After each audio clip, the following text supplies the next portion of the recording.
Hindi, kailangan natin ng kuhan. Kailangan na ng... Umusok!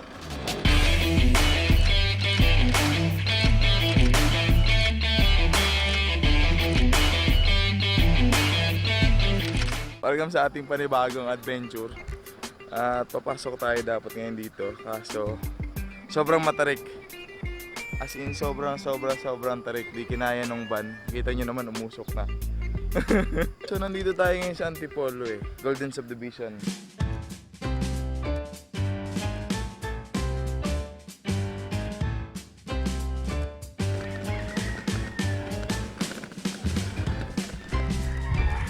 Tingnan nyo naman mga kaibigan kung gano'n to katarik. Di na kinaya, so gagamitin natin yung pick up para makaakyat lang.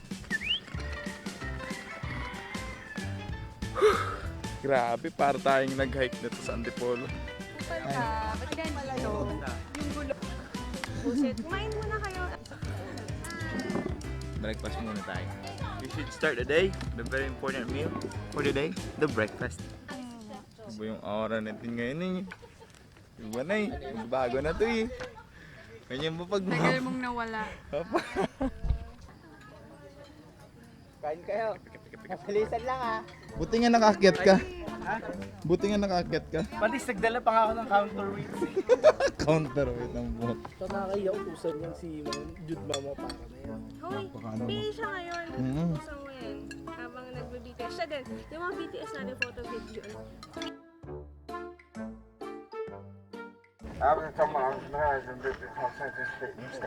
Ano sabi nun? Ganon magsalita yun, gago. Wala Di ka ganon. naiintindihan. Bigyan naman po ng daan ng mga buntis, Sabog yung may mga dalang anak at mga matatanda. Last station, top station po. Ganon dapat. Sabi ni Queenie.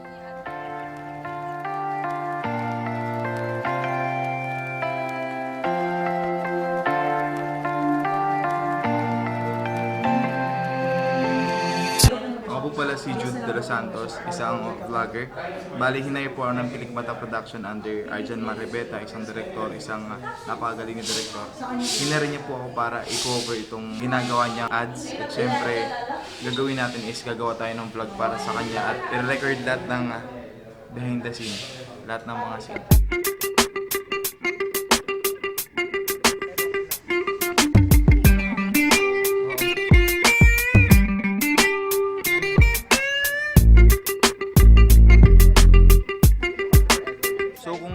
Sa ibang mga pelikula na direct, naging actor tayo. Ngayon, napakasarap kasi first time natin maging clapper. Iba experience naman. Gawin na natin yung trabaho natin. Ala tayong bahay.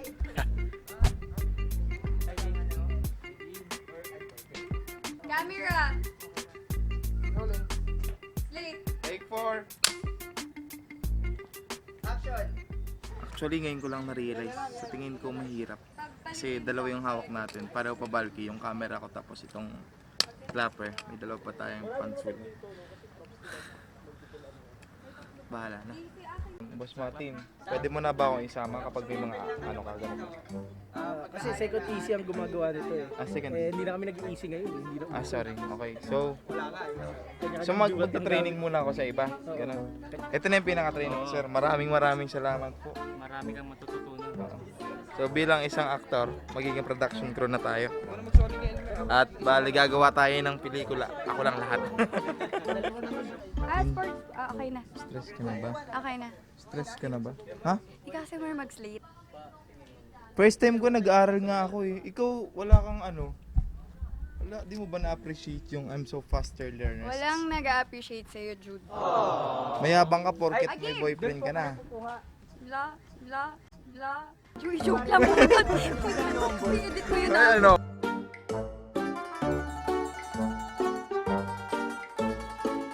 First shot kasi natin to. Yan yung una talaga makikita sa opening. Bali nasa 6A, 7E na tayo na siya. Scene 1, take 1. OTS.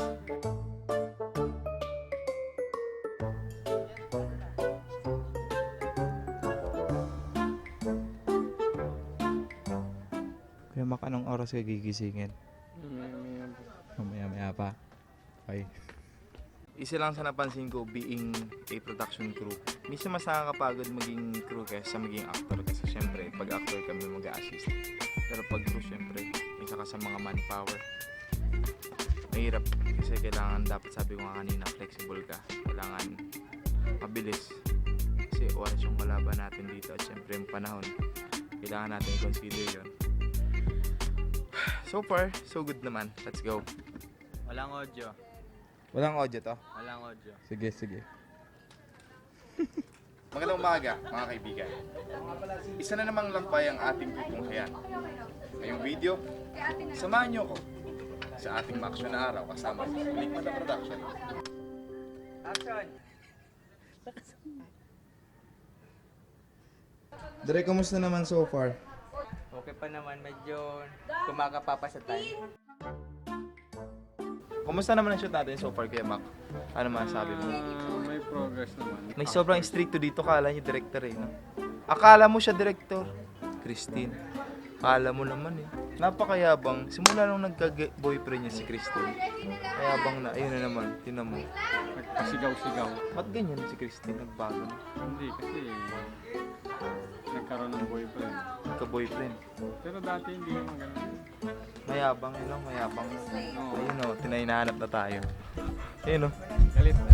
Akala mo talaga. Special. Boss fish. Ikaw lang ba pwede maging... Na!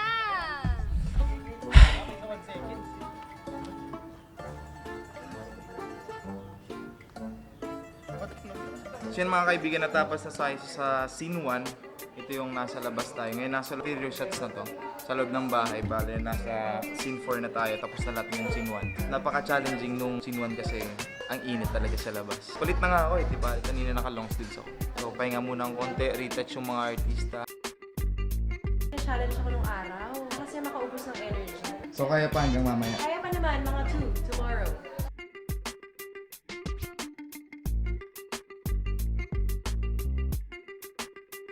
Napakalupit mga kaibigan. Dito sa taas kasi sa pinagtitikan namin, makikita mo na agad yung nasa baba, yung city. Tingnan nyo naman. Yan sa part na yan, makikita mo na malayo pa lang yung ulan. Palapit ng palapit. So may oras pa tayo makapaghanda para may pasok yung mga gamit tulad yung ginagawa nila. Ayan. So pinapasok na nila yung mga gamit na pwedeng mabasa. Siguro mga 3 kilometers andito na yung ulan. 10 minutes. Andito na yan. Lapit na lang oh. Kanina malayo pa yan. Buti na lang nasa loob na yung shoot natin.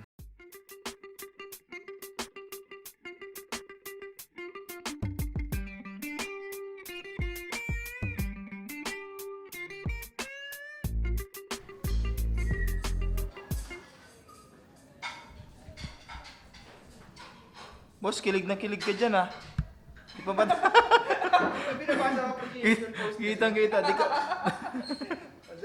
Di pa ba tayo mag-attack? Tikman ko na lahat eh, yung kare-kare. Attack na tayo. Kain po tayo. Tara po. Nagluto po ako ng masasarap na pagkain. Ito na yung pinakaantay ng lahat. Siyempre, yung pagkain. Hay na ako kung sino man nagluto ng kare-kare. Sarap The best. Ay, Ay, nag-vlog sorry. sana ako. Hindi, Storbo sir, eh. kasi hindi ako makain ng kare-karing parang may peanut butter. Eh, Tapos yung masarap kare-kare nga. Sobrang sarap. Masarap nga kasi di masyadong lasa yung peanut butter.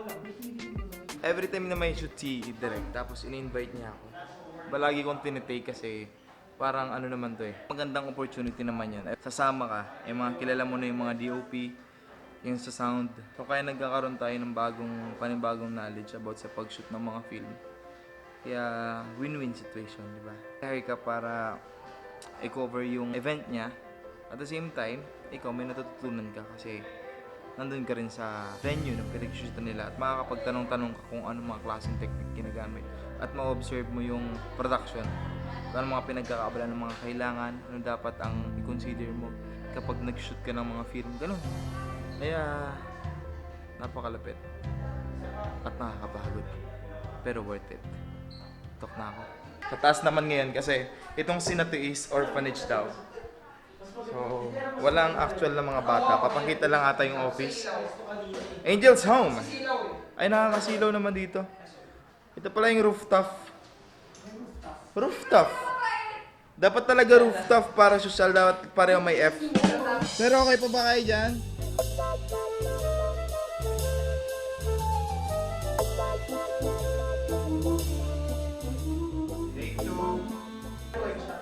So ito yung pinaka-challenging dito, yung sinang bata kasi syempre first time niya ata sumali sa mga ganito kaya naman kailangan i-direct pero so far maganda naman. Yun na kami here!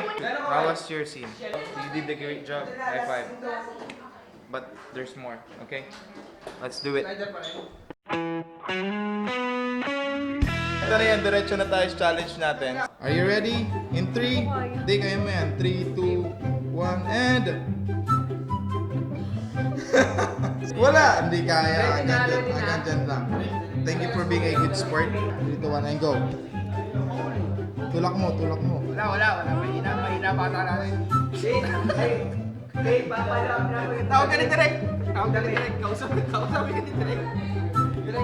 Yung next scene. Uy, wait, kaya mo ba isubay sa yan? Ha? I challenge you in 3, 2, 1. Holy shit!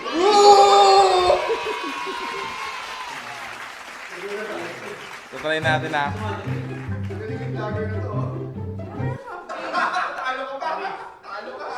Sa kanya, walang tapon. Hindi. Walang tapon. Olats. Walang tapon. Ito, dahil tapon, oh. Alam mo kasi, sa mga bagay-bagay, dapat may technique ka. Hindi yung basta sumusubo ka lang. Hindi kasi ako sumusubo eh.